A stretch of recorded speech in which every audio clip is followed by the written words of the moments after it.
Okey, sebelum saya nak interview lebih lanjut dengan saudara, boleh tak abang kongsikan sedikit sebanyak tentang diri abang? Background lah pasal benda-benda macam ni, pelibatan abang, semua boleh abang? Okey abang, terima kasih abang. Okey, secara asasnya kalau saya terlibat dalam ni, benda ni start mula tahun ni lah. Disebabkan ada satu organisasi tu yang saya ikut untuk jaga pelajar-pelajar yang tanpa asrama. Jadi daripada situasi tu, sebenarnya saya terbabas lah dalam benda ni. Sebab ada ahli-ahli kita dalam satu majlis tu yang terkena benda yang sama. Cuma problemnya masa tu yang boleh ubatkan dia ni tak ada onsite. Satu ustaz je lah sebenarnya. Yang lepas tu lagi seorang ni, yang ahli majlis ni, dia boleh ubatkan benda tu. Problemnya dia tak dapat kebenaran daripada PDC. Jadi kita orang pun kena pegang dia lah. Pegang yang orang kena rasa budak dia, kena rasa tahan 4 orang kaki, kena ludah, kena tunggu. So tugas abang sebelum ni hanya untuk memegang je lah? Dia megang je.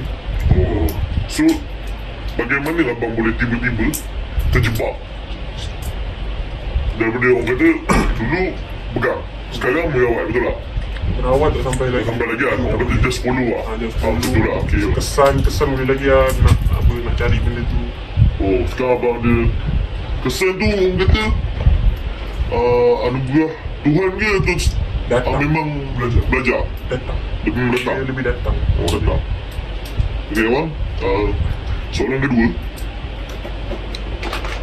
hubungan abang dengan sesuatu yang kita nak pergi kat sana tu, orang kata destinasi kita tahu abang boleh berinteraksi dengan alam sebelah sana, betul tak? Okey. Boleh lah kata macam tu. Okey, saya nak tahu apa benda je ada dekat tempat yang kita nak pergi ni? Tempat kita nak pergi, yang saya boleh, macam mana nak cakap, yang saya boleh gambarkan lah, cuma yang berupa orang dan yang berupakan hampir macam orang.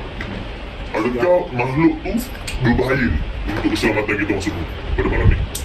Sebenarnya semua bahaya sebab kita nak pergi tempat dia tanpa kebenaran. Dia serupa macam kita nak masuk rumah orang lah. Cumanya tak pasti berapa ramai kat sana. So, apa yang tak boleh kalau kita dah sampai sana? Apa yang kita tak boleh buat dekat sana? Orang kata pantang larang lah kat kawasan tu. Buat kawasan tu je lah. Orang kata kawasan-kawasan yang semua tempat lah. Pantang larang yang paling common memang jaga kebersihan, yang kencing merata. Lepas tu lagi satu, ini lebih macam soalan yang agak personal lah. Pastikan tak beradas besar. Oh, tak berada besar lah. Beradas besar. Itu yang paling basic. Lepas tu jaga mulut, jaga hidung. Hidung ni satu je.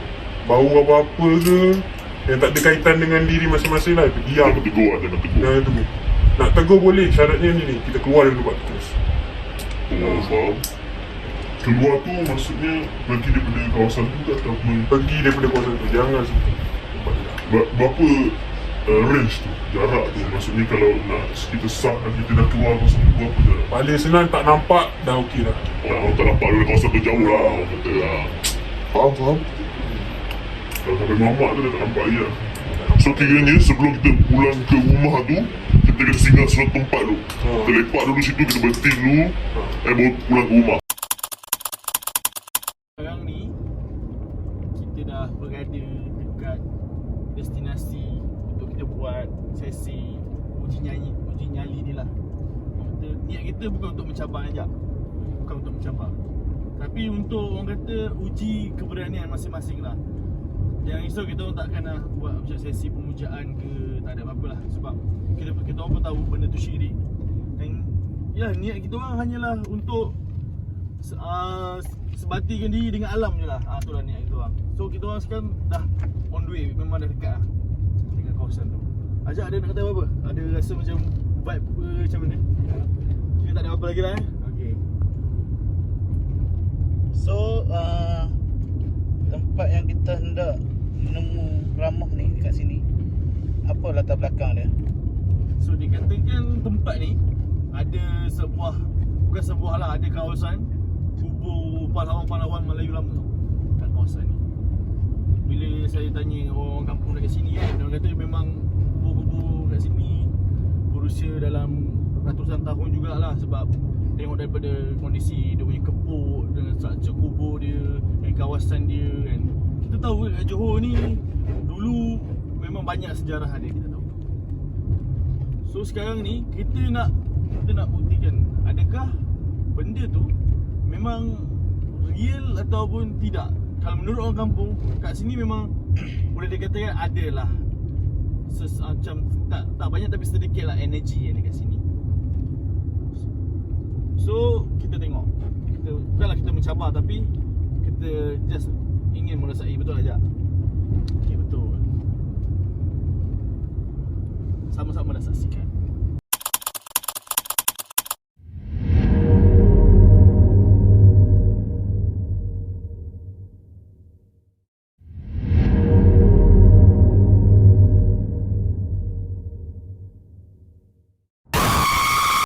Baiklah saudara, sekarang ni pukul 12.50 malam. Sini dikatakan oleh sahabat kita tadi, yang mana bukannya kita sajalah yang ada kat sini, maksudnya ada pihak lain. Jadi sama ada fantasi atau realiti, mari kita rungkai segala misteri.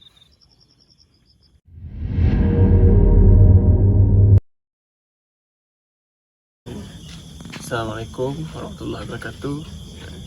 Jadi tujuannya di sini bukannya untuk mencabar ataupun mengajak ke tak. Kita cuma nak, orang kata apa, sambil meletakkan diri kita pada alam, kita merasai alam.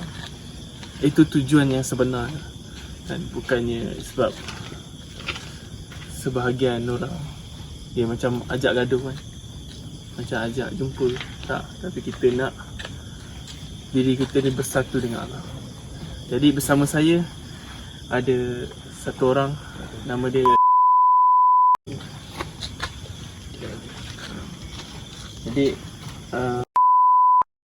ceritakan tentang perasaan suasana kita yang sekarang ni, masa sedang dalam tekanan ke, ataupun macam kami orang-orang biasa macam tak merasai sangat.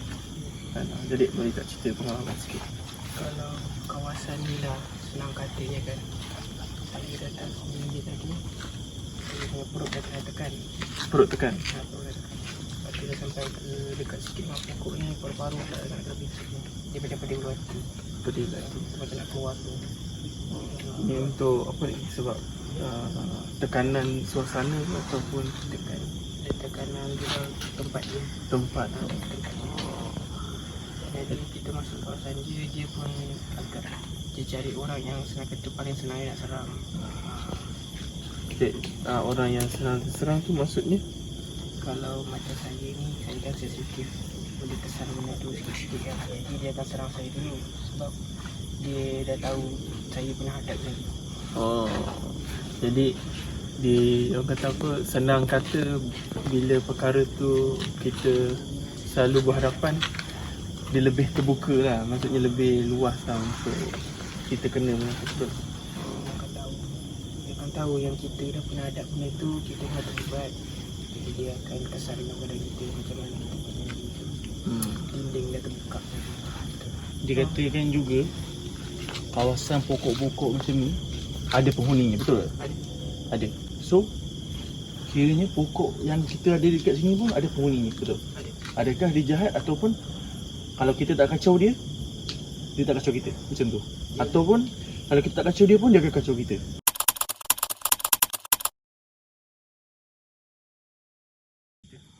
Okay, kita zoom sikit.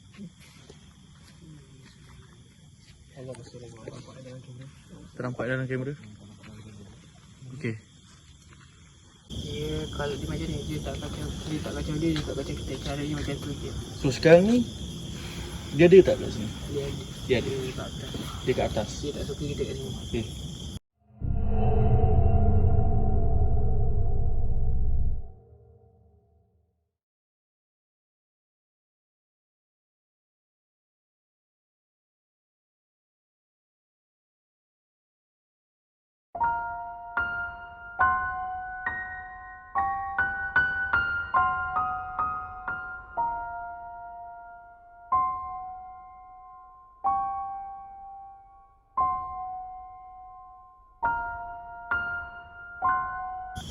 Dia tak suka. Dia tak suka. Tapi selagi kita tak mencabar dia, Itu tak apa. dia. Dia bagilah. Macam orang kampung lah, dia tak suka budak-budak yang apa pelik-pelik pun. Gua faham. Jadi agak-agak berapa usia dia? Boleh tanyakan tak berapa usia dia? Kalau daripada pengalaman saya tak boleh dengar dia suara. Hanya cuma dia seorang je yang dia dengar suara. Dia bukan kat sini. Jadi contoh kalau macam kadang-kadang kita macam ada macam mana? Dia kalau okey dia melalui tekanan lah, macam saya cakap ni. Macam tuan cakap tadi. Tekanan tu, jadi daripada segi tekanan tu agak-agak dia usia dia berapa, dalam 1000 tahun ke lebih 1000 ke lebih 100 ke? Kalau yang dekat tanah apa benda dekat Nusantara ini rata-rata umur dalam 200-300 je pun mungkin lagi. Yang 200-300. saya rasa zaman Nabi yang dekat Arab tu lagi itu sebenarnya. Yang kat Arab tu lagi beribu-ribu tahun. Faham. Jadi tuan-tuan, perkara itulah yang kita boleh ambil tahu. Sebab senang dirungkaikan, kehidupan kita bukannya kita sahaja kan.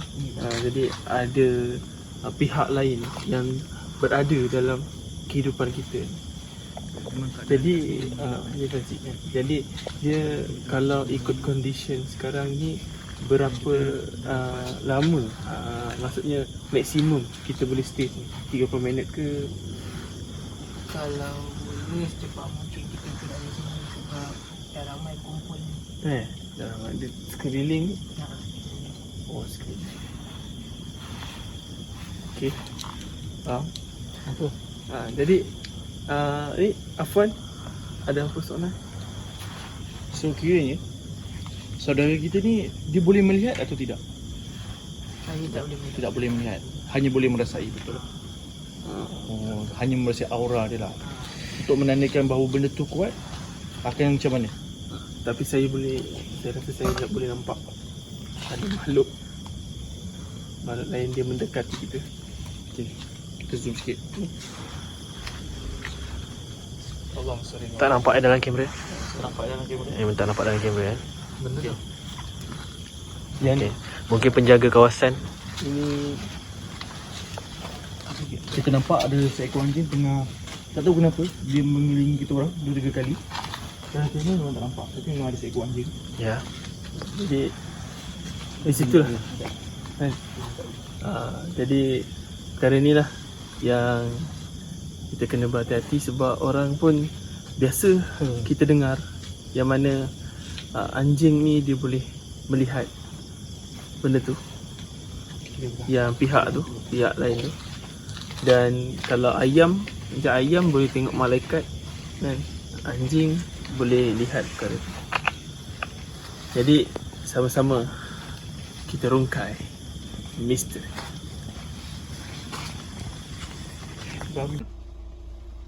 Jadi setakat ini sahajalah kami punya perbincangan pada malam ini.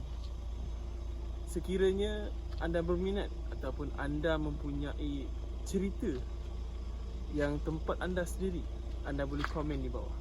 Dan jika anda ada suggest mana-mana tempat, boleh suggestkan di ruang komen. Jangan lupa untuk subscribe, komen, share, like. Apa sekadar butang kat bawah tu semua anda tekan. Jumpa kami. Dislike dia. Jangan dislike, like. Okay? Sekian saja, wabillahi taufiq wa hidayah. Wassalamualaikum warahmatullahi.